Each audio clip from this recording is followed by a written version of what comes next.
السلام عليك يا أبا عبد الله وعلى الأرواح التي حلت بفنائك.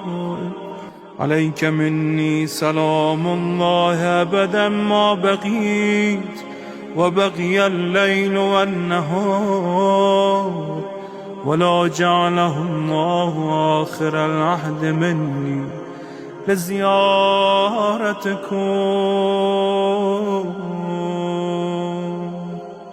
السلام على الحسين وعلى علي بن الحسين وعلى أولاد الحسين وعلى أصحاب الحسين.